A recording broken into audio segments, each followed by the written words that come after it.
secretario dará lectura a la cuenta. Se han recibido los siguientes documentos. Propuesta presentada por Financop a la autoridad en mayo de este año, que daba cuenta y pretendía una salida a la situación que le afecta, y hoja con los números relevantes remitida por el representante de los ahorrantes afectados en Financop, señor Arturo Castillo, que había comprometido enviar en la sesión anterior. Solicitud del ahorrante de la cooperativa Financop, señor Juan Subercasó, para ser recibido por la comisión el día de hoy con el objeto de entregar diversos antecedentes. Sería la cuenta, señor presidente.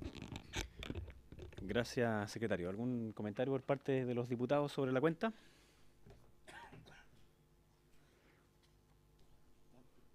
Diputado.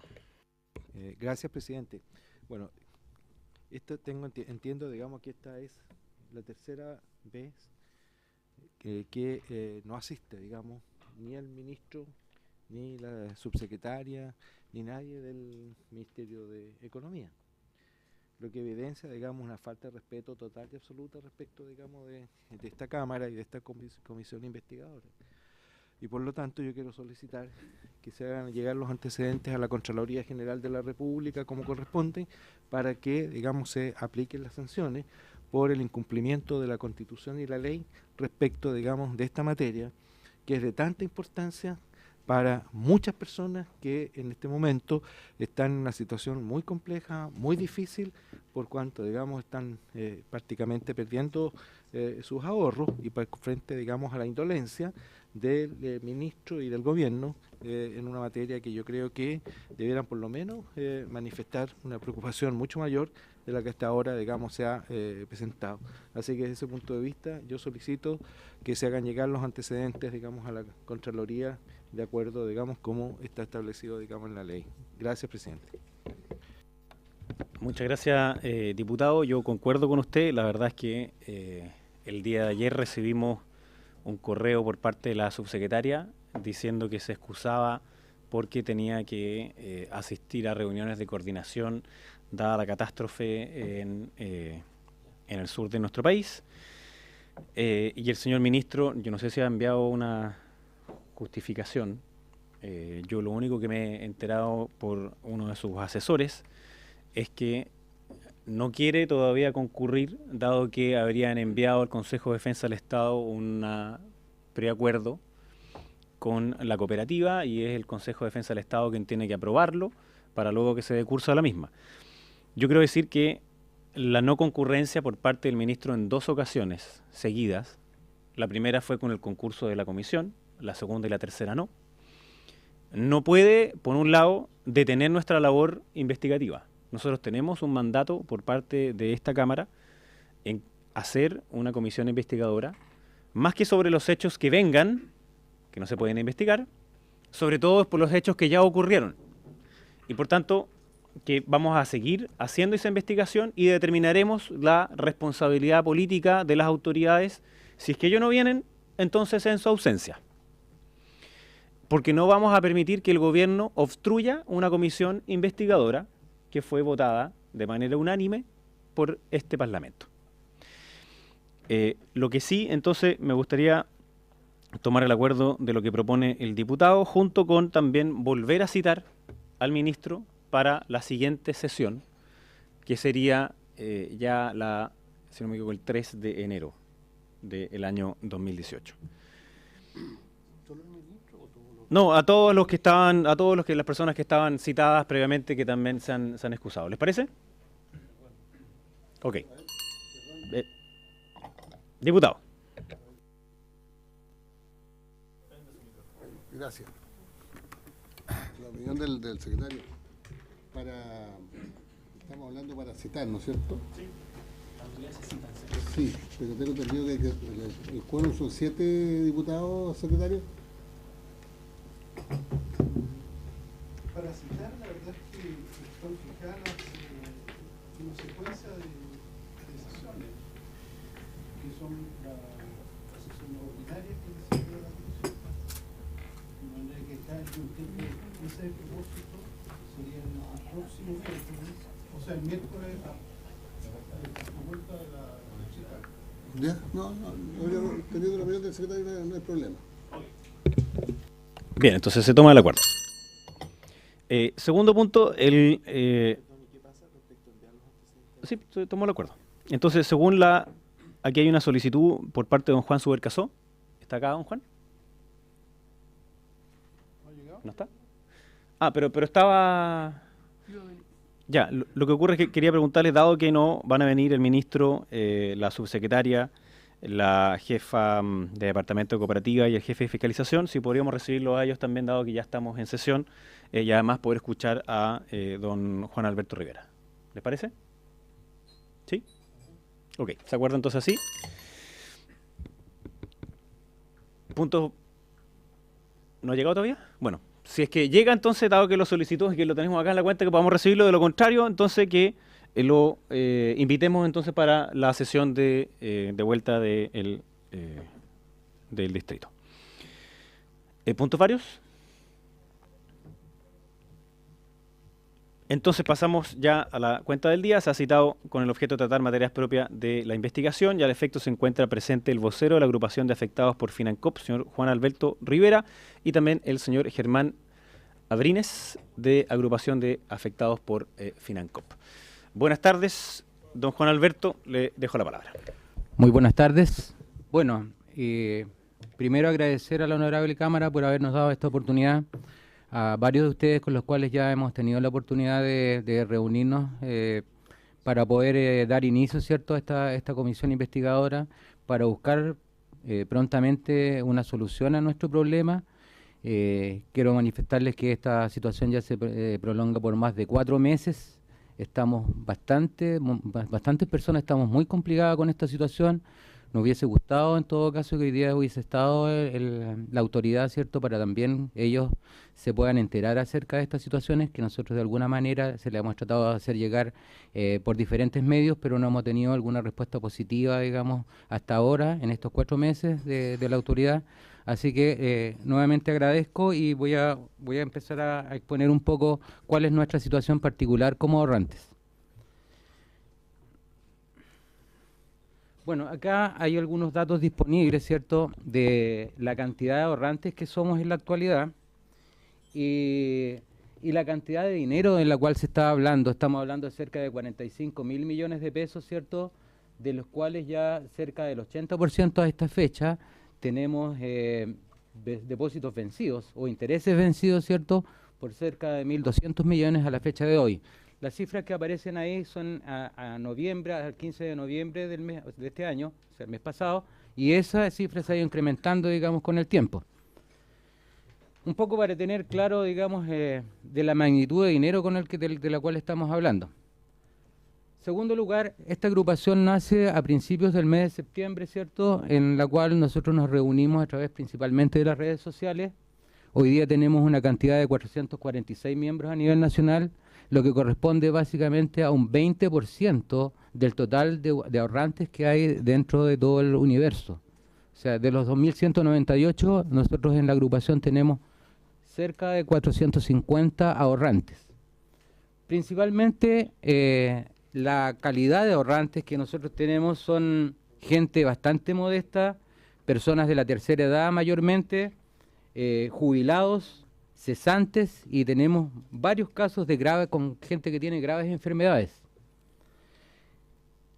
Considerar también que dentro de este universo, de esta muestra, digamos, que tenemos en este grupo, hay cerca del 85% de los ahorros están entre 0 y 20 millones. O sea, estamos hablando que aquí no hay gente adinerada, es principalmente gente que ha puesto sus ahorros de toda una vida, que lo ha hecho con mucho sacrificio, con mucho esfuerzo, y que hoy día se ve, digamos, afectada por esta decisión administrativa.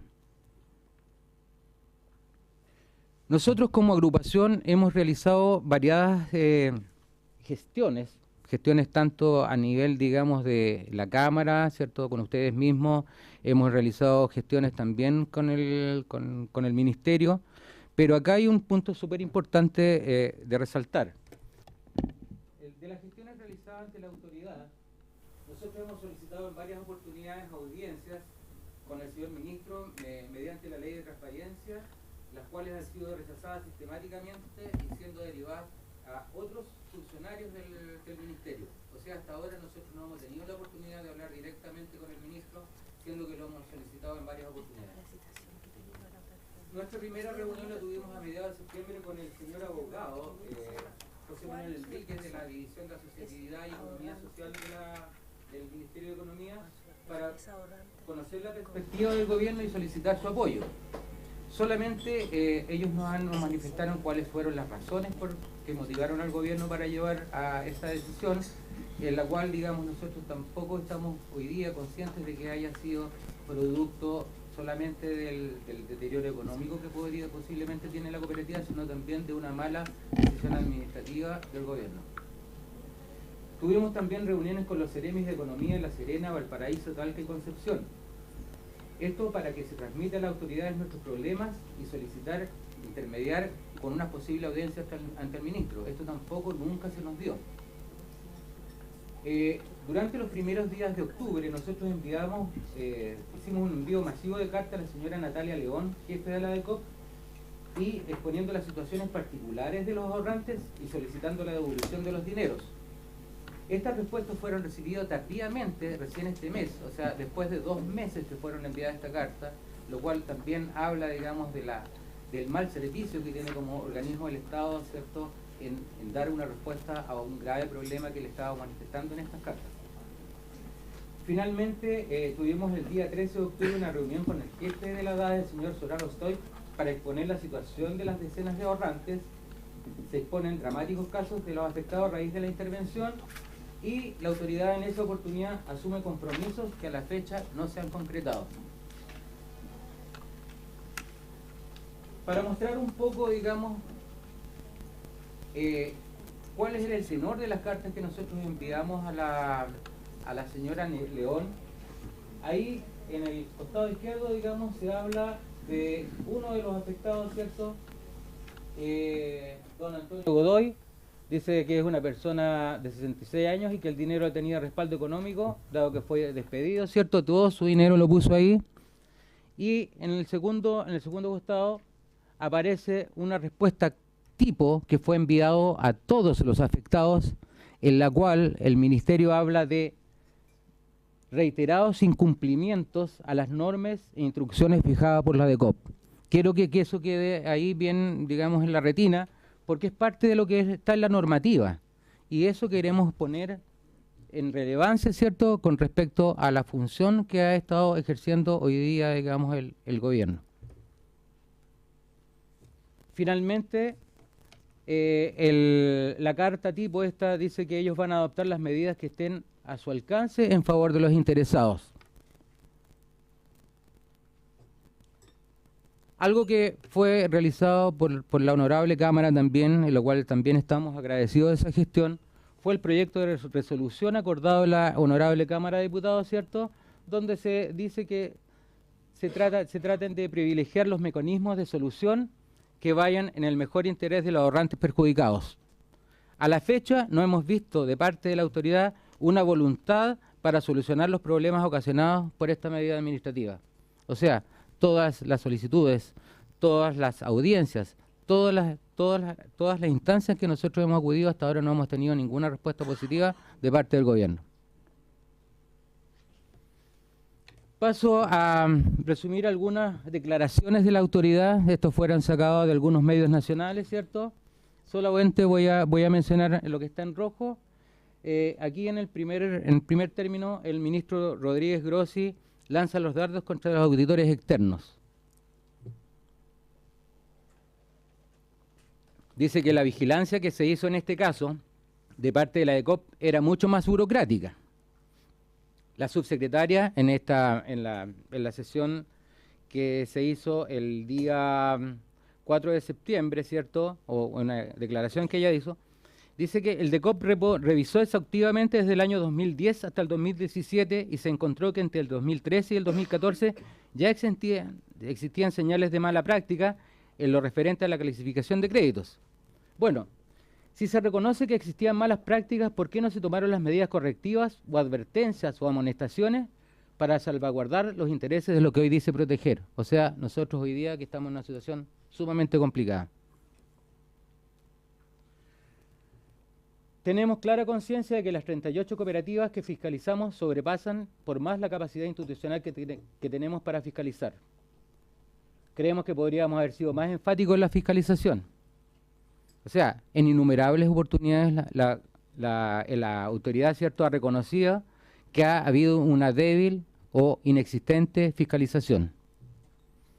Finalmente, y algo sumamente importante para nosotros, porque esto fue un golpe, un portazo que se nos dio en algún momento, nosotros tuvimos una reunión, como les comentaba, el día 13 de octubre con el señor Sorano Stoic, en el cual dice, plantearle un mecanismo a la magistrada si es que corresponde y si es que es legal, para que eventualmente algunos depositantes pudieran ver paliado el daño que hoy día están sufriendo y pudieran salir de la situación de ahogamiento que actualmente sufren. Es decir, la autoridad reconoce que hay un daño y que hay un ahogamiento de parte de los afectados, pero aún así no se tomaron algunas medidas correctivas, ¿cierto?, o de solución para los ahorrantes. Algo respecto a la normativa, como está, digamos, en la mayoría de las declaraciones, dice solamente cuando hay una pérdida patrimonial del 50%, ¿cierto?, se deriva, digamos, como una causal de disolución. A la fecha, la autoridad reitera que desconoce el real estado financiero de la entidad. Causales de disolución, incumplimiento reiterado de normas. Y es acá donde yo les digo que recién, cuando mostró la carta tipo, esa de respuesta que nos dio a nosotros los ahorrantes, habla de incumplimiento reiterado de normas. De acuerdo a lo que nosotros sabemos, en los 11 años de Financop no existen registros de amonestaciones, sanciones o multas de parte de la DECOP. Sin embargo, el primer paso es pedir la disolución de la cooperativa. Algunas otras sanciones o infracciones que están dentro de la normativa: dificultar o impedir arbitrariamente el ejercicio de cualquiera de los derechos, bueno, básicamente lo que está ahí, pero hasta la fecha, como les comentaba en la lámina anterior, no se ha verificado la existencia de infracciones en la cooperativa desde su creación hasta el momento que se tomó, digamos, esta decisión administrativa. Luego, también habla de la aplicación de multas a beneficio fiscal en caso de incumplimiento de las obligaciones. Tampoco sabemos o tenemos claro, digamos, de que hayan sido tomados en algún momento durante esos 11 años de existencia de la cooperativa algún tipo de sanción de esta naturaleza. A pesar de que la autoridad declara que entre el 2013 y el 2014 ya se reconocían irregularidades, no se aplicaron multas o sanciones de acuerdo a lo que dice la normativa. Finalmente, respecto a las atribuciones de fiscalización, dice que es controlar las obligaciones, las operaciones y vigilar la marcha de las cooperativas con plenas facultades de inspección y revisión. Una gran mayoría de los ahorrantes, incluido mi caso, tenían claro que existía una fiscalización de parte del Estado al momento de hacer las colocaciones en la cooperativa. O sea, yo soy una persona que vengo ahorrando hace 15 años, por lo menos. Y siempre me he tratado de enterar, digamos, de cuáles son las situaciones que aquejan a cual o tal institución.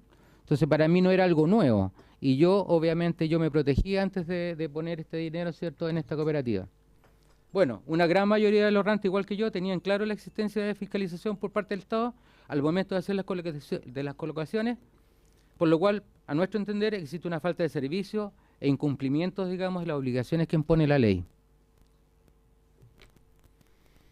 Luego, el jefe de departamento cooperativo puede difundir o hacer difundir por las personas y medios que determine la información o documentos relativos a las cooperativas con el fin de velar por la fe pública o el interés de todos los socios. Esto nos parece particularmente grave, porque si la autoridad reconoce que entre el 2013 y el 2014 ya se conocían de algunas irregularidades, muchos de los ahorrantes que hoy día estamos en esta situación no hubiésemos puesto nuestro dinero en esta institución. Es decir, aquí nuevamente hablamos de una falta de servicio en cuanto a poder, ¿cierto?, difundir o entregar la información relevante en torno a los mal manejos o a los problemas que tenía en ese momento ya la cooperativa. Por último, ¿cierto?, antes de terminar la presentación y pasar a dar cuenta, digamos, de las conclusiones de esto, acá hay algunos testimonios, principalmente de gente que estaba muy afectada por esta situación. una persona de 78 años con cáncer, ¿cierto? Lo cual la autoridad conoce de estas situaciones, nosotros le hemos hecho llegar todos estos casos. Esta persona está postrada en cama, tiene un gasto mensual de cerca de 500.000 pesos, ¿cierto? Tiene que pagar enfermera, tiene que pagar un montón de, digamos, de dinero en medicamentos, ¿cierto? Y hasta ahora nosotros no hemos visto ninguna intención de poder solucionar el problema de esta persona. Por otro lado tenemos al señor Rolando Vargas. Esta persona es un pescador de acá de Valparaíso. Él también sufre de cáncer, está también en un problema de depresión y él no puede cumplir con sus obligaciones, ¿cierto?, a raíz de toda esta situación que nos ha puesto el trance de la intervención del gobierno. Tenemos una señora, doña Eli Neira, ¿cierto?, la cual nunca se había visto enfrentada a un tema de dinero y por una herencia que ella recibió, ¿cierto?, hoy día también está en una situación sumamente complicada. Tengo, si ustedes quisieran escucharlo, un testimonio en audio de una persona, bueno, creo que parece que no está funcionando, pero también habla de un agresivo cáncer mamario, ¿cierto?, y a raíz de esta misma situación, en la cual llevaba 3 sesiones de quimioterapia, en el momento que fue decretada la intervención ella no pudo seguir con este tratamiento. O sea, estos son casos de extrema gravedad, por lo cual a nosotros nos ha motivado desde el primer momento a tratar de buscar una solución. Conclusiones. En la actualidad existen 2.198 familias afectadas por la decisión administrativa, muchas de las cuales dependen de estos ahorros para su subsistencia, pago de obligaciones y tratamientos médicos. Y recalcar también, como les dije, que casi el 60% de las personas son personas de la tercera edad. O sea, aquí hay gente que puso sus ahorros de toda una vida que hoy día no puede acceder a ellos para un mejor vivir. A pesar de que la autoridad conoce la crítica realidad de los cientos de afectados, no ha propiciado ninguna medida paliativa para los ahorrantes. La autoridad, al conocer las irregularidades y de acuerdo a sus facultades, no tomó ninguna medida previa, optando directamente por la disolución. No se realizaron oportunamente los controles de fiscalización que establece la normativa, ni se veló por la fe pública, al no informar de las irregularidades que dice haber conocido.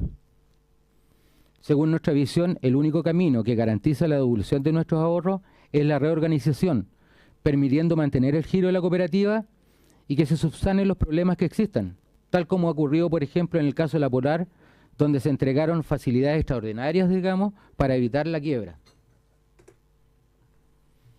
Existe perjuicio en la calidad de vida de los ahorrantes, como ya le he manifestado, y una sensación de angustia y desamparo tremenda al no tener, después de 4 meses, una claridad respecto del futuro de sus dineros. Consideramos que el principal responsable de la situación en la que nos encontramos es el DECOP, al no ejercer los controles pertinentes y sobre todo al reconocer que ya desde el año 2013 existían indicios de irregularidades. Finalmente, nos sentimos engañados al haber confiado en un sistema que ofrecía garantías de fiscalización, pero al encontrarnos en esta situación nos percatamos de que no existe la adecuada supervisión y hay una deficiente regulación de las entidades financieras no bancarias por parte del Estado. Eso sería, honorable diputado. Muchas gracias por la atención. Muchas gracias, Juan Alberto. Quiero también comentarle a los señores diputados que en sus carpetas está la presentación ahora, recién que acaba de presentar don Juan Alberto, pero también copia de lo que presentó la Dirección de Cooperativas en la Comisión de Economía, que ahí dice Cooperativa de Ahorro y Crédito Financop, Subsecretaría de Economía y Empresa de Menor Tamaño, el 10 de octubre. Está también la presentación que hizo la semana pasada don Arturo Castillo y también una que dice Documento de Trabajo, que es una presentación que hizo Financop al Departamento de Cooperativas, que fue el que fue rechazado finalmente. Todo eso para su estudio posterior. A continuación tenemos a don Juan Subercasó, que ya está aquí con nosotros, que hicimos una excepción porque obviamente cuando las personas nos escriben para solicitar venir, nosotros les decimos que sí, pero en general es a la sesión siguiente, pero dado que esta vez, por segunda vez consecutiva, el gobierno, yo creo ya con una intención clara de impedir nuestra labor fiscalizadora, no ha venido, tomamos el acuerdo de poder recibirlo, así que don Juan, a continuación de ahora le doy la palabra para luego después poder hacerle las preguntas a nuestros dos expositores. Gracias.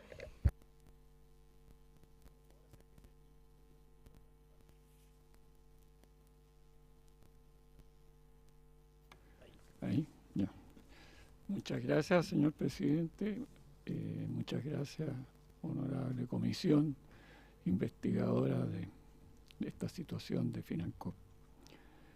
En mi caso, yo ya estoy pasado la tercera edad, o el adulto mayor, tengo 81 años, y he estado viviendo de las rentas de una herencia que recibí de mi padre.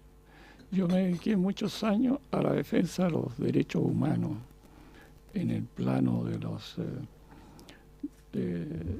todos estos problemas que ha habido tan fuertemente en Chile, y debido a eso no pude hacer mis imposiciones, porque todas estas instituciones de iglesia y otras más pagaban honorarios, pero no hacían imposiciones. Por lo tanto, no tengo jubilación.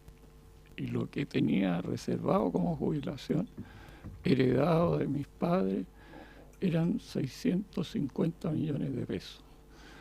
Y lo invertí todo en la cooperativa Financop, atraído por el interés que daban, que era el 7 hasta 7,5% al año, sin IPC, pero era un interés bastante alto en relación con los bancos, que no daban más de un 2%. Entonces, bueno, por eso entré y estuve 1 año, 2 años muy bien.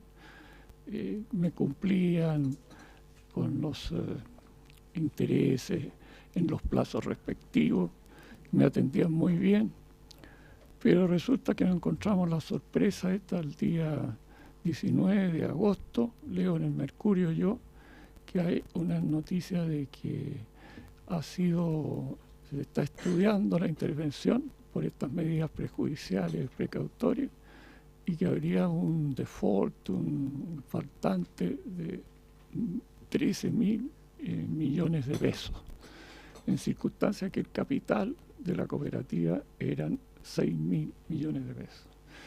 Entonces, quedé muy preocupado y fui al día siguiente, el lunes, a ver qué pasaba, y me encontré con que realmente estaban cerrando ya las oficinas.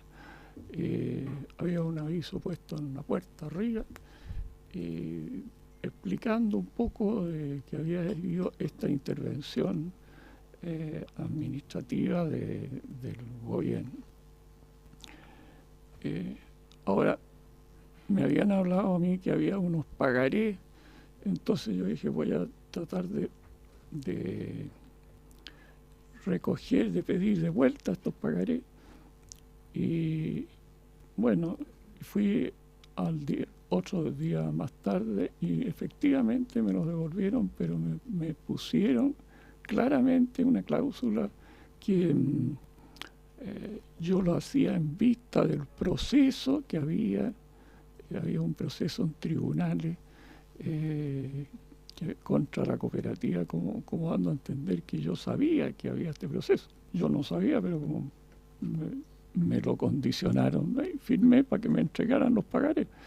Después resultó que esto del pagaré fue una especie de trampa conceptual, porque cuando uno dice que usted va a tener un pagaré de respaldo y lo quiere nominativo o lo quiere a la orden, uno piensa que es un pagaré que tiene poder ejecutivo, pero resulta que este pagaré no tiene ningún poder ejecutivo. Hay que preparar la vía ejecutiva y en eso estoy yo. Tengo 3 pagarés que los saqué de mi capital para vivir de los intereses por estos 5 meses, agosto, septiembre y noviembre. Y resulta que me dicen que ya no puedo retirar nada, y esto en total eran como 20 millones de pesos, y me quedé sin financiamiento por todos estos meses. Y estoy viviendo ya, me queda un rastro de 2 millones de pesos. Y he tenido que hacer todos los gastos de la casa, de mi familia. Y entonces estoy sometido a la caridad de mi familia, porque sencillamente nos dice que no se puede retirar. Ahora salió una última resolución que hablaba que se podía retirar hasta 1 millón de pesos como máximo y 300.000 pesos como mínimo. Es curioso que incluso una persona que tuviera menos de 300.000 pesos igual le dan 300.000 pesos, pero hay un mínimo así garantizado. Y por otro lado, el tope máximo de 1 millón. Y sin mayor explicación. Y con una resolución muy enredada de la jueza del 23º juzgado, porque dice de que se devolverá el 10% del capital, pero con este tope del 1 millón. Entonces uno no sabe, bueno, el 10% serían, en mi caso, 65 millones. Pero por otro lado está este tope de 1 millón de pesos en la resolución. Y se presta a todo tipo de confusiones. Bueno, yo tengo una serie de enfermedades debido a la edad, qué sé yo, tengo el ojo izquierdo con un glaucoma y tengo una visión del 50% en ese ojo. Y además estoy con problemas de sueño de hace tiempo y incontinencia urinaria, que con esto se me agravó, y cosas así. Tengo que tomar como 5 pastillas distintas y me viene este shock, digamos, traumático, que evidentemente hay personas en situación peor, como la que ha reconocido aquí mi colega que ha hablado de los ahorrantes y ha dado ejemplos muy concretos, situaciones muy dramáticas. Todo esto, bueno, ustedes lo conocen porque entiendo que también le han llegado a los parlamentarios todas estas peticiones a través de todo Chile. Son 50.000 los socios de Financop y 2.500 más o menos los ahorrantes. Entonces es un problema muy amplio. Pero nosotros tenemos, yo en mi caso personal, también fui abogado de la división de cooperativas por los años 60, así que me interesaba el tema de la cooperativa y algo conocí y actué incluso, y sé que la actuación desde el punto de vista público es importante y tiene muchas atribuciones. Y por eso incluso pude hacer algunas averiguaciones antes que viniera este costalazo, digamos. Y me decían que en realidad por los informes mensuales que llegaban a la cooperativa estaba como alrededor de un 30% o 25% complicado su capital. Entonces yo dudé si sacarlo o no, pero me empezaron a garantizar que no, sobre todo cuando me entregaron una memoria clave que es la del año 2015, en que explican que este déficit que apareció el 2015 en su balance de 1.495 millones de pesos, en circunstancias que antes había tenido superávit de 200, 250 mil pesos y una pérdida nada más que de 50 millones, algo así, en los años anteriores. Entonces, de repente aparecer con 1.500 millones de pesos de pérdida me pareció algo muy extraño y muy preocupante. Por eso me acerqué a la cooperativa, la que me recibía las captaciones, muy atenta, pero me dijeron que esto era una situación absolutamente transitoria y debido nada más que a que la Contraloría había obligado a bajar el descuento por planilla al 15%, en circunstancias que algunos se descontaban hasta el 30%, y eso originó un golpe muy fuerte a la cooperativa. Bueno, uno pensaba de que esto podría haber dañado a todas las cooperativas y parece que también las dañó, pero ninguna quedó tan mal como Financop. Y ahí es cuando me metí más a la memoria de esta del 2015 y dice ahí que habían tenido problemas, más del 50% de esta cartera morosa se debía a problemas en el transporte público. Así lo dice nada más. Y me dice, el problema del transporte público, pensaba yo, se habrán metido en el Transantiago o en otra cosa. Por ahí vi una información que parece que habían tenido relación con los taxis colectivos o algo así en Concepción, pero eso no lo dice la memoria. Y en todo caso queda clavado como que el 50% del deterioro se debía a pérdida al transporte público. O sea, que se metieron a invertir en transporte público, una cooperativa de ahorro y crédito. Y después dice, además, en otros rubros como en minería, en el cual, que es un negocio riesgoso, pero en fin, era siempre acotado, pero parece que ahora se desacotó el problema en la minería, porque tuvieron que despedir mucha gente y entonces hubo que dar indemnizaciones. Entonces, estas inversiones que hizo la cooperativa, aparentemente, porque no se explica más, es una frase en la memoria, no se explica en detalle qué pasó, cómo perdieron tanta plata, eran 1.500 millones de pesos. Y entonces habla ahí de este asunto de los problemas en la minería, que se les complicó, no sé si sería la baja del precio del cobre o qué sería, pero empezar después a que los ahorrantes tengamos que pagar los malos negocios de que hizo inversión la cooperativa, me parece absolutamente fuera de toda justicia y de todo derecho.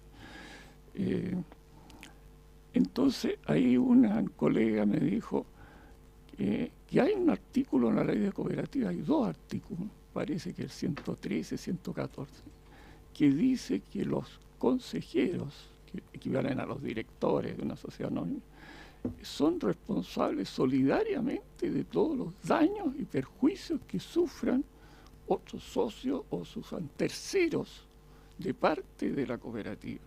Y eso es lo que nosotros no hemos visto en ninguna parte. ¿Dónde están los directorios responsables que aprobaron todos estos movimientos y estas inversiones y que en el fondo provocaron toda esta tremenda pérdida? O sea, que hay que buscar las causas de la pérdida y los responsables, no sencillamente estar disputando como se está ahora, que si vamos a la reorganización o si vamos a la liquidación. Pero ¿quién es el responsable de esto? ¿Cómo se pueden perder así una cantidad inmensa si la cooperativa con sus activos tenía como 40.000 millones y tenía depósitos descuentos por planilla de entidades bastante solventes que le han cumplido bien? Entonces, ¿cómo puede producirse este hoyo tan grande?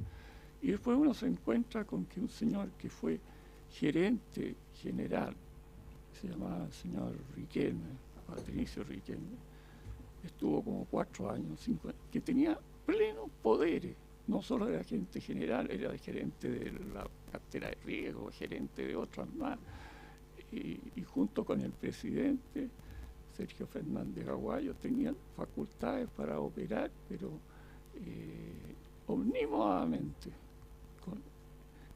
Y él incluso facultades para operar simplemente porque decía el poder que juntos o cada uno por su cuenta. Entonces, y este señor se va de la cooperativa lo echa, según dicen algunas actas, e incluso el abogado, mismo señor Seger de la cooperativa, dice de que fue despedido, desvinculado por falta de probidad e incumplimiento grave de las obligaciones del contrato. Entonces yo me fui, bueno, voy a ver dónde está el juicio laboral o algo así. No hay ningún juicio laboral, él simplemente se fue. ¿Y por qué no lo denunciaron? ¿Por qué no hubo una mayor acción? ¿Por qué no lo investigaron? ¿Por qué no se sabe bien? Y entonces esta cuestión yo creo de que es como realmente no tiene que investigarse a fondo la parte privada. Yo sé que aquí hay un problema, que estas comisiones investigadoras de la Cámara creo que solamente pueden actuar contra los empleados públicos. Pero en este caso, los responsables de todo esto, de lo que yo veo de esos análisis, ha sido este señor fundamentalmente, aunque puede ser que el día después que recibió instrucciones de más arriba, pero entonces tienen que aclararse y responder lo de más arriba también. Y después hay otro funcionario inferior, un señor Ruiz, que también fue despedido de la cooperativa por estas causales de infracción grave a las obligaciones del contrato. Hay un juicio del trabajo en que ahí sí que aparece la demanda de este señor, que dice que no es justa la causal de despido porque él obedecía órdenes superiores y no hacía más que eso, y que incluso lo acusaban de haber hecho todas estas majamamas contables, qué sé yo.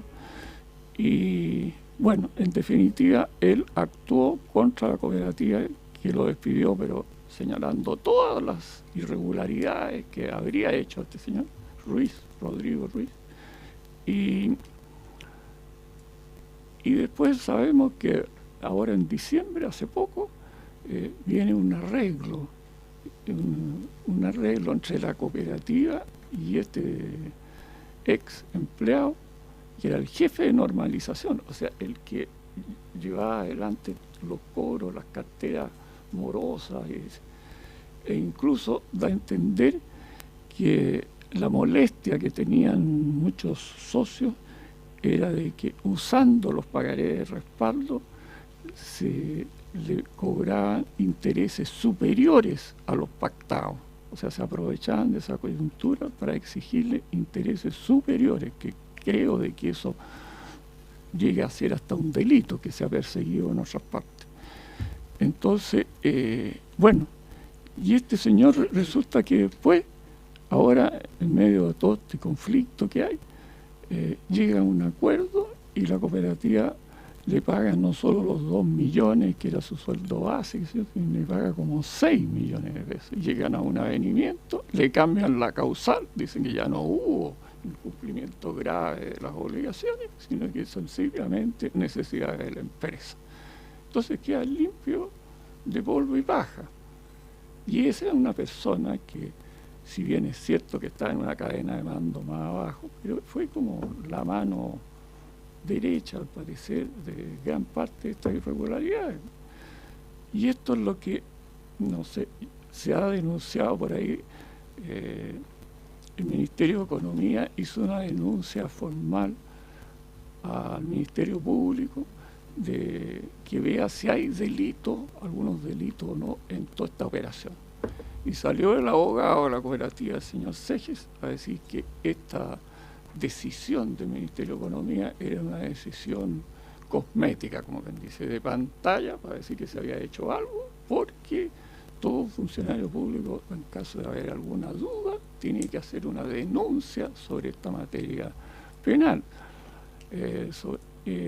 Y esa va al Ministerio Público, pero dice, pero ellos no se querellaron, quiere decir que esto es por cumplir nomás, no es por llevar a fondo esta investigación. Eso es. Hay otra cosa más que me llamó la atención, que hay un banco que en medio de esta crisis le cerró la cuenta a la cooperativa Financop, el Banco de Crédito e Inversión, cerró la cuenta. Entonces quedó el problema para los actuales administradores, el interventor actual, etcétera, qué hacer con esa cuenta cerrada. Pero en el fallo de la jueza dice que estas cuentas cerradas del BCI tienen que distribuirse entre los bancos donde la cooperativa tenía cuenta. Y el primer banco que dice que la cooperativa tenía cuenta es el Banco del Desarrollo. Después dice el Banco del Estado y otros bancos más. Entonces me llama la atención, pero oye, si el Banco del Desarrollo había sido, porque yo tenía idea, había sido disuelto, liquidado, se había vendido al banco Scotiabank en el año 2007. Entonces, ¿cómo es posible que ahora esté existiendo y recibiendo los fondos de esta misma cooperativa?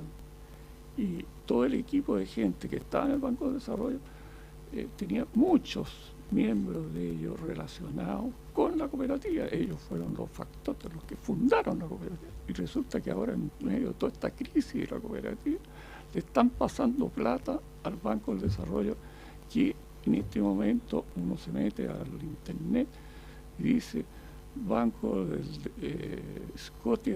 Banco del Desarrollo de Scotiabank, la sección, como decía, de una sección especial de crédito de consumo, O sea, está como enquistado el Banco del Desarrollo con el Scotiabank después de las negociaciones con las cuales los compró. Esto nos parece realmente complicado. Como complicado también que se ha sabido por los diarios que una persona muy famosa y experta en lobby, que es don Enrique Correa, está inscrito como lobista oficial, ha estado asesorando comunicacionalmente a la cooperativa. Quién sabe cuánto le estén pagando, porque también se descubrió, debido a que el interventor anterior fue prácticamente expulsado por la jueza por sus malos informes, según ella. Bueno, él entregó, motivado por la situación, sacó el contrato de honorario que tiene el abogado señor Segers con la cooperativa 5 meses antes que la cooperativa cerrara el 19 de agosto. Y desde ya tenía un contrato para la reorganización de la cooperativa con una cantidad de 10.000 UF. Pagadera 5.000 UF en el momento de la reorganización y en otros momentos posteriores el resto. 10.000 UF son 260 millones de pesos. Y por eso que se ha movido, además es profesor de procesal en la Universidad Católica, es una persona muy activa, muy vivaz, muy inteligente. Pero resulta, pienso yo de mis 600 millones de pesos, le estoy pagando para que la cooperativa contrate millonariamente al abogado y a mí me ofrezcan 1 millón de pesos, 1/1000. Entonces digo, no, aquí se producen cuestiones que hay que investigar. Eso no va a ser. Muchas gracias, don Juan. Primero, yo me imagino que es el sentir de todos los diputados de hacernos parte de lo que ustedes están sintiendo. Aquí tenemos un vocero de afectados que está representando a 446, es decir, casi un 20% de quienes estaban ahorrando en la cooperativa y que hoy día tienen problemas exactamente como lo que usted ha expresado. El señor Arturo Castillo, que vino la semana pasada, también él mismo decía que todo su sueldo lo sacaba de lo que había ahorrado y iba haciendo retiros. Y por tanto estamos claros en la urgencia de esto mismo. Y por lo mismo es que, al menos a mí personalmente, me molesta que el Ministerio de Economía 2 veces no haya estado disponible para venir. Lo cual no implica que nosotros no vayamos a hacer todavía nuestro trabajo de fiscalización. Se abre entonces la palabra para los señores diputados para hacerle preguntas a nuestros expositores. Si no, yo tengo algunas que... Diputado Fanry Silverio. Muchas gracias, presidente. Más que preguntas, lo que me emerge es un poco lo que decía Jaime, empatizar con ustedes, empatizar con la urgencia que ustedes deben sentir y que viven día a día respecto a esta situación, y reforzar la indignación y la curiosidad de la ausencia de las autoridades del Ministerio de Economía durante 2 ocasiones seguidas. Y decirle al presidente, no es para que lo conversemos ahora, pero revisar cuáles van a ser las medidas que vamos a tomar para que no les salga gratis, ¿no? Me parece que sería un golpe en el rostro directo si es que efectivamente respondemos con indiferencia o sin la presión, al menos pública, justa, para rectificar una situación que no parece pertinente, especialmente después de escuchar los testimonios del día de hoy. Gracias, diputado. Solo comentarle que al inicio de la sesión tomamos por acuerdo volver a citarlos para la primera semana, junto con enviar los antecedentes a la Contraloría, dado que esto es algo que es parte de nuestra ley, es la obligación por parte de los funcionarios públicos de asistir a las comisiones investigadoras. sin perjuicio de lo que cada diputado pueda por su propio lado, digamos, hacer en términos comunicacionales. Pero que eso ya no es parte como del acuerdo de la comisión. Diputada. Gracias, presidente. En ese sentido, yo entiendo que la ausencia fue justificada, o al menos se le comunicó a usted como presidente que los personeros de la Subsecretaría de Economía no iban a asistir. Ya, entonces yo creo que por ahí hay que tener un poco de cuidado también, porque la verdad es que atribuir intenciones creo que no es sano para el ejercicio que nosotros tenemos que hacer como diputados. O sea, un poco hacerle presente, además que como presidente representa también la voz de todos, y yo no me hago cargo cuando se dice que no se viene porque se quiere de cierta manera entorpecer el trabajo de la comisión. No creo que eso sea el ánimo, y menos prejuzgarlo, creo que no es sano. Lo digo. Y segundo, agradecer, por supuesto, la exposición, que es dura y que es dramática, y que obviamente empatizamos, y que nos daremos la tarea responsablemente, que esa es nuestra labor además con esta investigación o esta comisión. Saludar especialmente, ¿cierto?, a los dos expositores que nos han planteado esta situación tan dura. Pero al mismo tiempo consultarle al señor Subercaseaux si, más allá de la visita que usted hizo a las oficinas, ¿cierto?, de la cooperativa, ¿ha tenido posteriormente alguna información formal desde la misma hacia usted? ¿Ha habido algún tipo de comunicación directa, o solo ha sido en base a todas las indagaciones que usted ha realizado por su parte?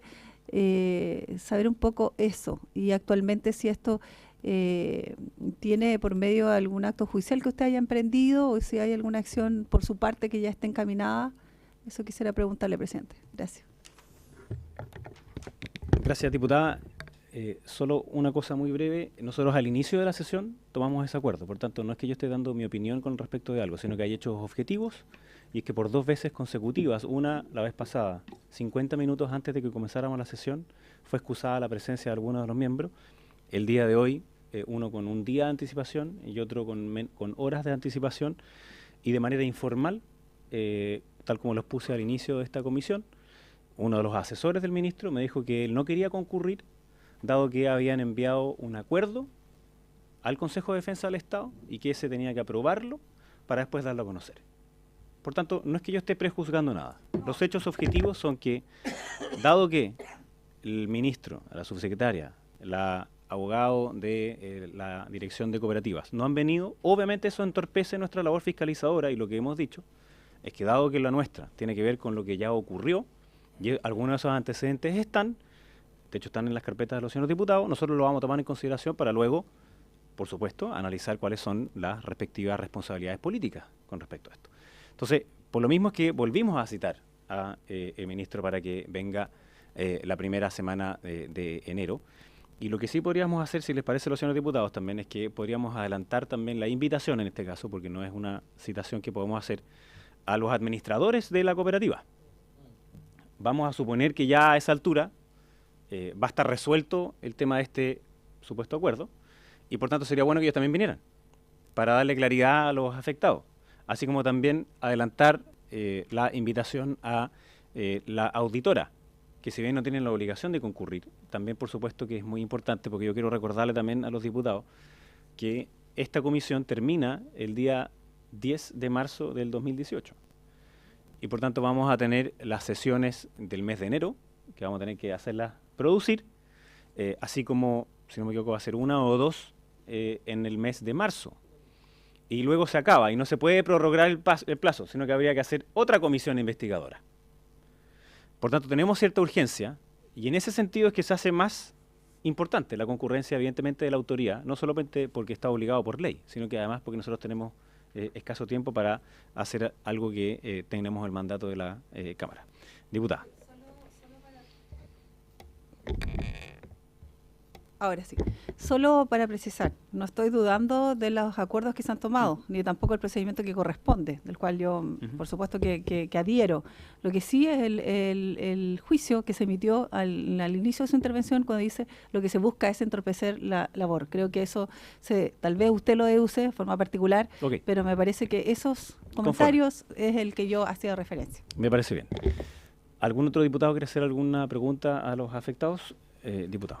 Gracias, presidente. El señor Subercaseaux mencionó, digamos, al señor Ruiz. que, digamos, estuvo en un juicio y que según él habría actuado, digamos, por órdenes superiores. ¿Usted tiene antecedentes o conocimiento de quién daba esas órdenes superiores a este señor, digamos, que en definitiva fue despedido de la cooperativa?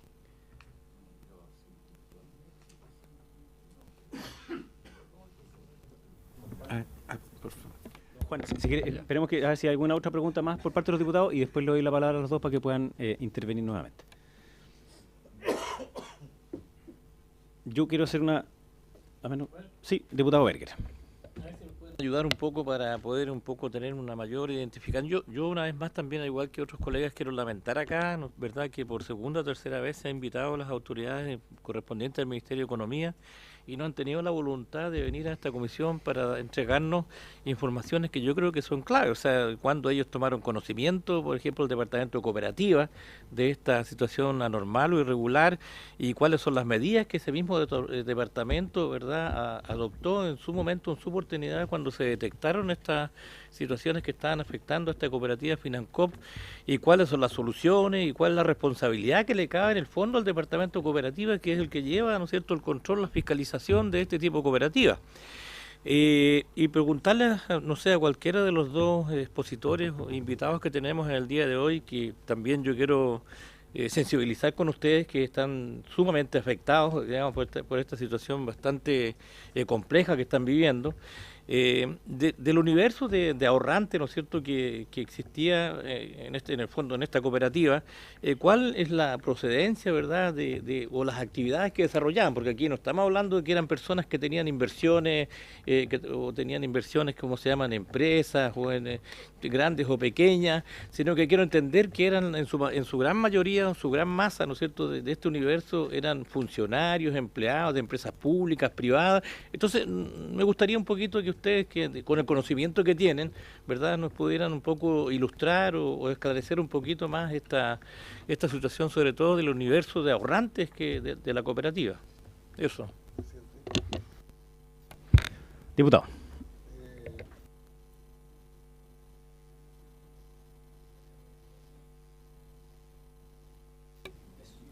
No ha venido a esta comisión investigadora, pero sí dio un informe, colega, en la Comisión de Economía el 10 de octubre, y está en nuestras carpetas.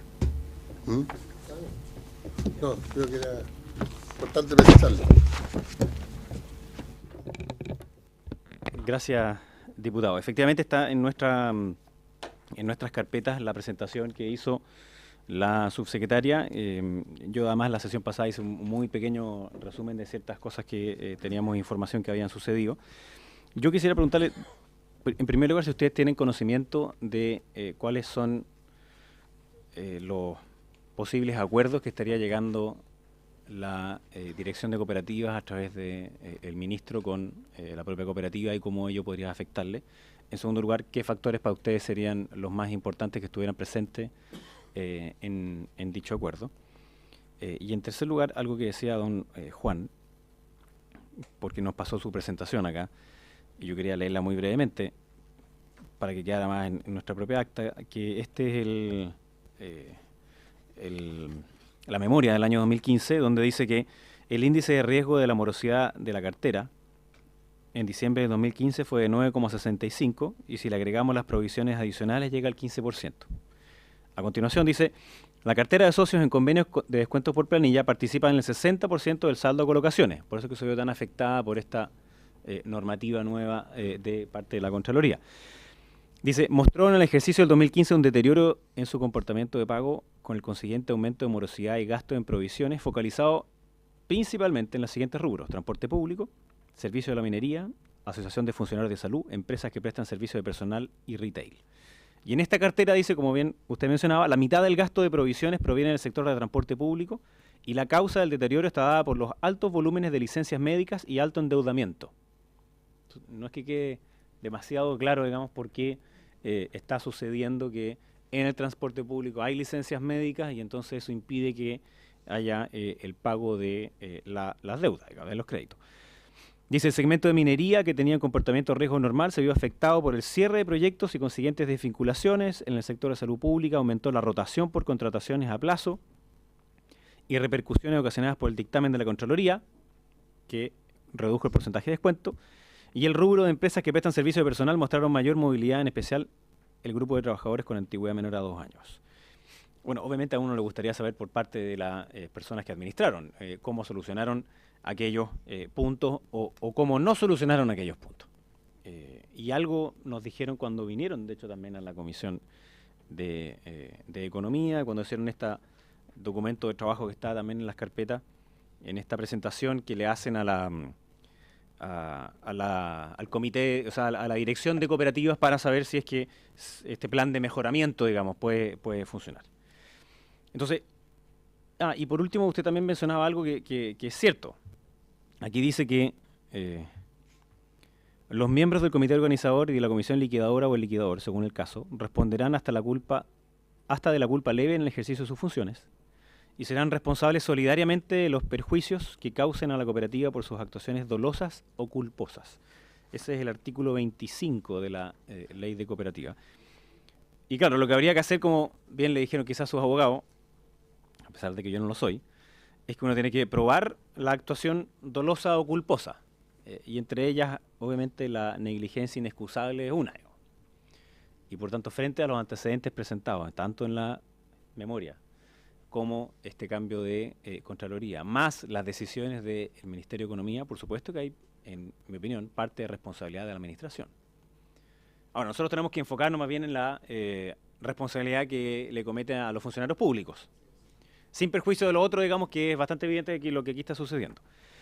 Entonces, para preguntarle a ustedes también, ¿creen que el Ministerio de Economía tomó una decisión apresurada al hacer estas medidas precautorias? Y segundo, si es que esas medidas que se tomaron, en su opinión, iban en favor de los ahorrantes o en perjuicio de los ahorrantes. Gracias. Entonces, partimos primero con la exposición de... se me olvidó su nombre, aquí lo tengo, don Juan Alberto Rivera. Perfecto. Gracias, señor presidente. Respondiendo a la primera pregunta, en relación de dónde provienen los ahorros del universo de ahorrantes, yo voy a hablar un poco de la realidad que yo conozco en el ejercicio de esta vocería, que ya son más de 4 meses, ¿cierto?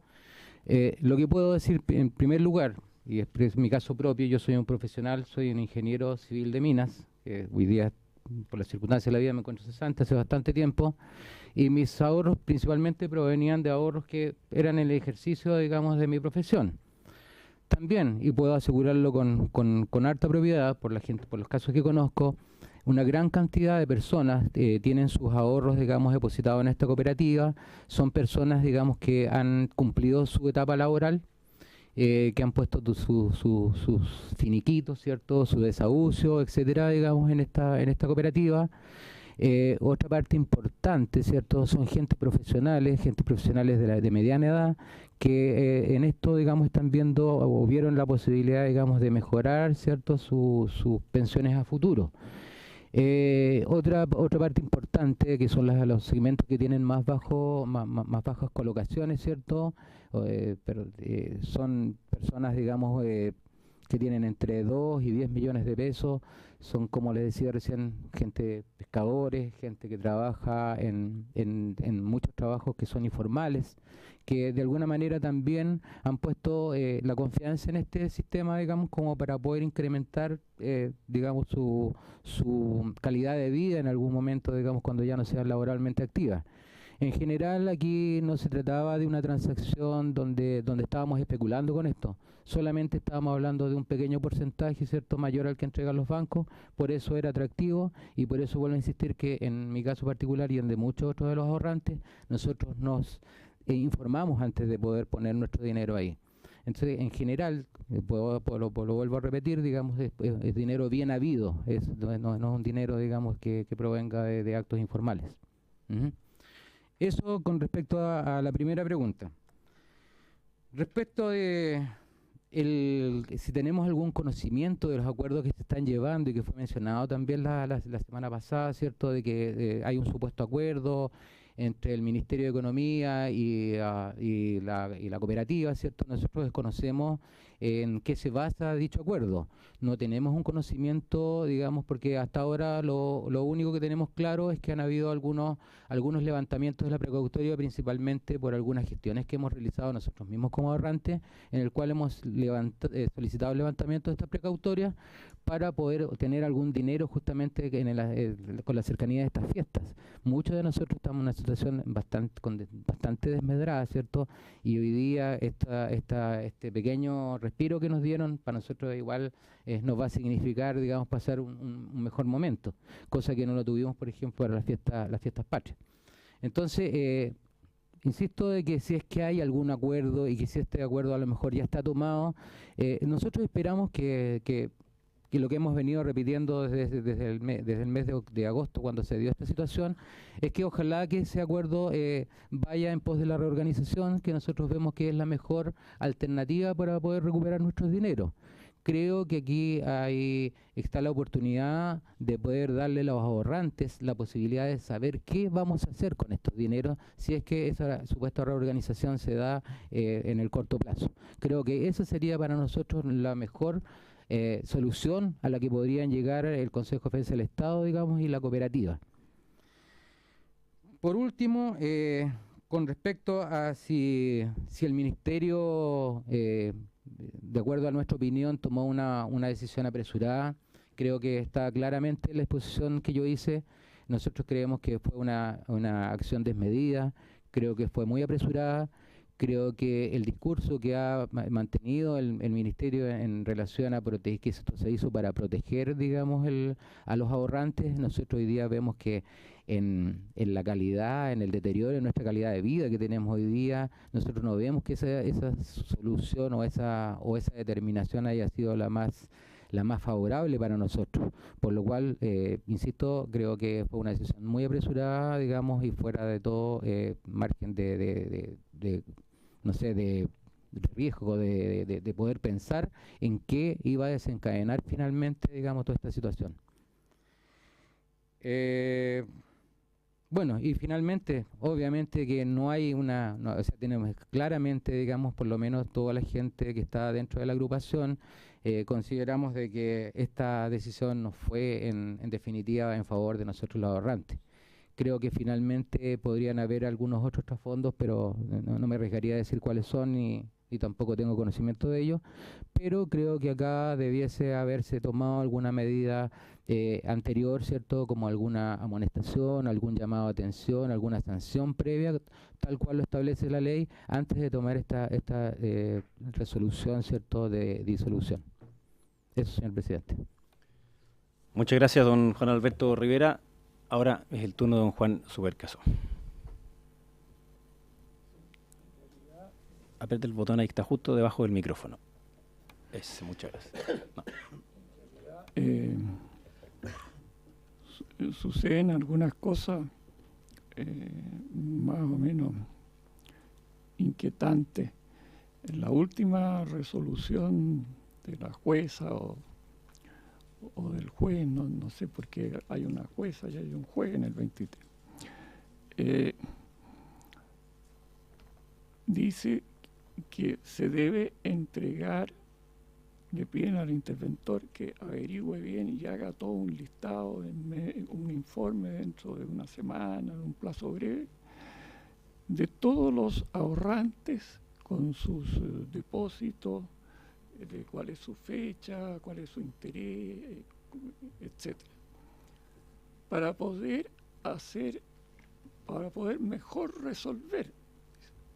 Y resulta que está recién pidiendo el listado de todo el universo de los ahorrantes. Ahora, después que han lanzado todas estas medidas, primero iba a repartir 2 millones hasta 2 millones según el interventor Parada, después se corrige y dice no, va a repartir hasta 1 millón como tope, ¿eh?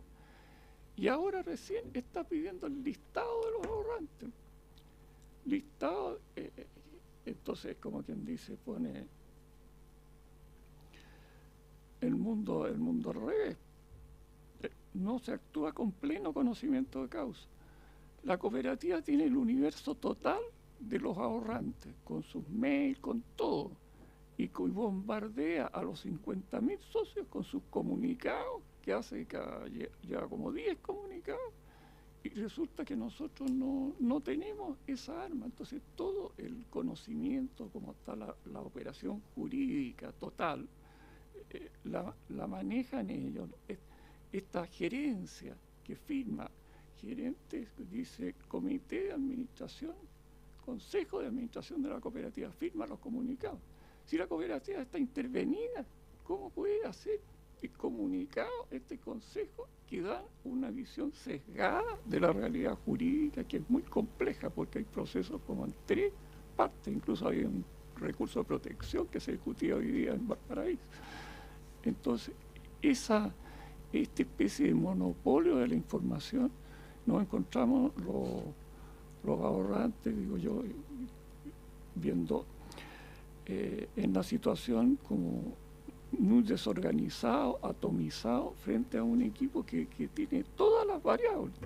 Ese listado de ahorrantes yo no lo tengo, pero ellos lo tienen y lo está pidiendo ahora el interventor, pero el interventor fue propuesto por la cooperativa. El interventor actual, don Carlos Pará, fue propuesto como veedor para la reorganización que quería la cooperativa, que la lanzó justo después de la primera intervención del Consejo de Defensa del Estado. Los 2 candidatos, y esto consta en todos los expedientes, los 2 candidatos que tenía la cooperativa para veedor, que era una especie de la persona que dirigía toda la organización, un titular era el señor Carlos Pará, primer titular, y otro segundo titular, el señor Sterer. Había 3 titulares y 3 suplentes. Y el primer titular lo escoge la jueza para ahora, después que cambió al antiguo interventor, lo escoge como interventor. E incluso si no aceptaba él, nombraba al segundo como al suplente, al primero de los suplentes que propuso la propia cooperativa. Entonces, y esta cooperativa que estaba siendo intervenida o juzgada o revisada por la administración, resulta que los nombres que ella propone para revisar toda la cuestión son los que nombra la jueza, motivada por la presión o por no sé qué, o por el deseo de llegar a un arreglo, no sabemos. Pero para nosotros es muy difícil dar una batalla cuando ellos tienen el control de todos los datos, los ahorrantes. ¿Quiénes son? E incluso, bueno, eso no lo podemos difundir, son 2.000. Aquí parece que se representan como 400, el resto está totalmente disperso y van a las oficinas en regiones y le dicen, no, si esto se resuelve en Santiago, y eso es muy complicado, yo no sé qué podría hacerse. Y hay lagunas legales. A mí me llegó una citación de la Superintendencia de Insolvencia y Reorganización, la SuperIR, que yo no sabía ni que existía, porque yo conocía la sindicatura de quiebra, nomás esta es la que la reemplazó. Y diciendo, usted es el tercer mayor acreedor de la cooperativa, por lo tanto puede proponer un veedor, que es la persona que va a reemplazar a los consejos para reorganizar la cosa. Yo no tenía idea, porque uno no tiene acceso a esos elementos en la propia cooperativa, incluso cuando funcionaba normalmente. Y usted no es socio, los socios podrían tener acceso, pero usted es un simple ahorrante, un tercero. También estaba dificultado uno. Yo por eso puse 50.000 pesos y me hice socio para poder tener información. Y tampoco la tuve por eso. Y bueno, entonces, ¿qué pasó? Yo vi que había una propuesta de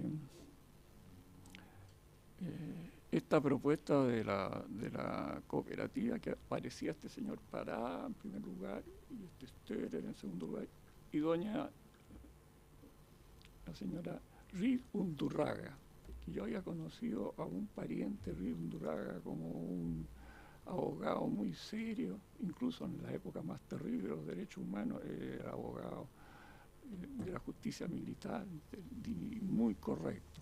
Entonces dije, me parece bien esta niña Reed Undurraga, la única que me sonaba, digamos, más o menos, entre los conocidos del listado, porque se podía elegir nada más que un listado de 68, que lo tenía en su página web la superintendente. Entonces le contesté, porque todo está con mail muy rápido. A mí se me figura que esta operación, como decían que las quiebras eran tan largas, ahora lo hacen todo por email y tan rápido y en plazos tan breves, que es lo que yo digo, una especie de frenesí administrativo o judicial, así como un obispo dijo que en el Congreso había un frenesí legislativo. Bueno, aquí hay un frenesí y que algunos lo agarran los plazos.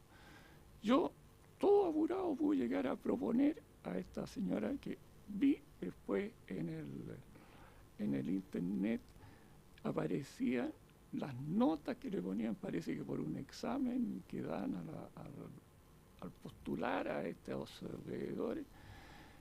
Y tenía buena nota esta señora Reed Undurraga, pero además tenía mucha experiencia en 10 reorganizaciones que había hecho bien y otras que iban bien encaminadas.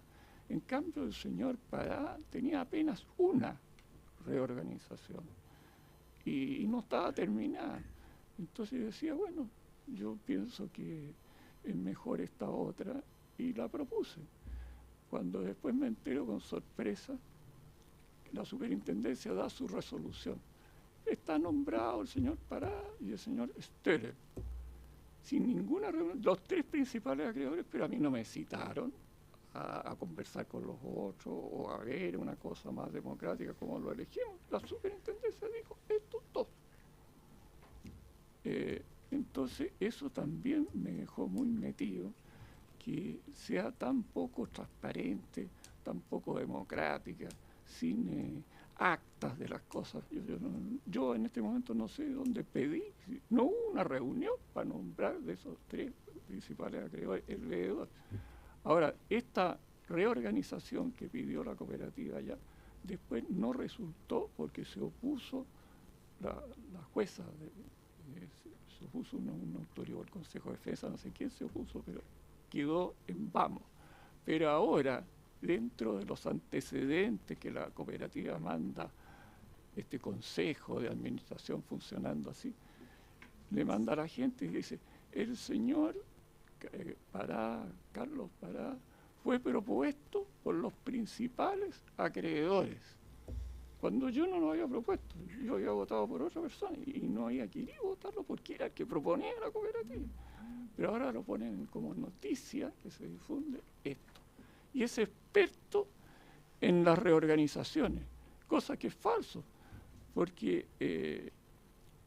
metiéndome en los liquidadores, entre los cuales figuraba él, tiene un montón de liquidaciones, es experto en liquidación, pero no es experto en reorganización.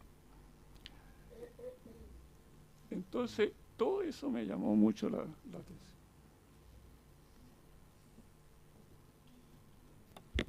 Muchas gracias, don Juan.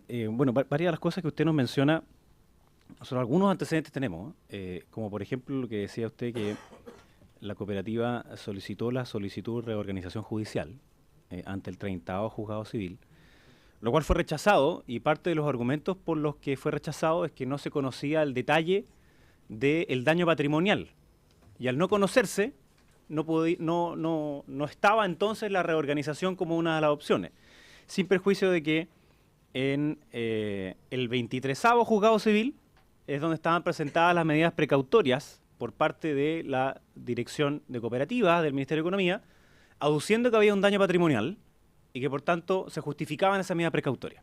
Por tanto, ahí hay una contradicción muy grande.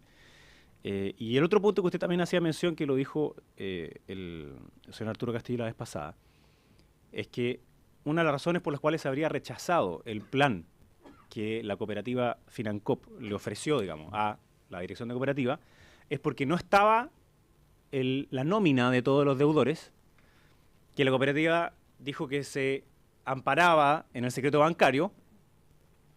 Luego entonces fueron al juzgado el Ministerio de Economía para solicitar dicha información, la cual le fue entregada, y entonces una de las causas principales para denegar la propuesta original de la cooperativa ya estaría resuelta. Entonces, obviamente todo ese tipo de cosas a nosotros nos llama la atención, porque si uno sigue los tiempos, si uno sigue la cronología de los hechos, uno se da cuenta de que casi es como un malentendido, pero resulta que para los afectados no lo es. Es un problema bastante mayor y es una verdadera pesadilla. Así que yo le agradezco a ambos invitados. ¿Quería decir algo? Prenda su micrófono. Aclarar un tema, digamos, que se refiere al tema de comunicaciones. Nosotros como agrupación solicitamos en reiteradas oportunidades también al Consejo Directivo de la cooperativa que sean ellos los que nos mantengan informados acerca de las resoluciones judiciales, porque en un principio nosotros no teníamos más información de la que aparecía en periódicos o en los medios digitales o en la que nosotros mismos recabábamos en reuniones como esta, ¿cierto? O en tribunales. Entonces nosotros fuimos los que pedimos en algún momento a la cooperativa que también ellos se hicieran cargo de mantenernos informados. Eso. Muy bien, muchas gracias entonces a ambos. Está además la disposición de parte nuestra de que, por supuesto, esta pueda encontrar una solución que sea la mejor para los ahorrantes.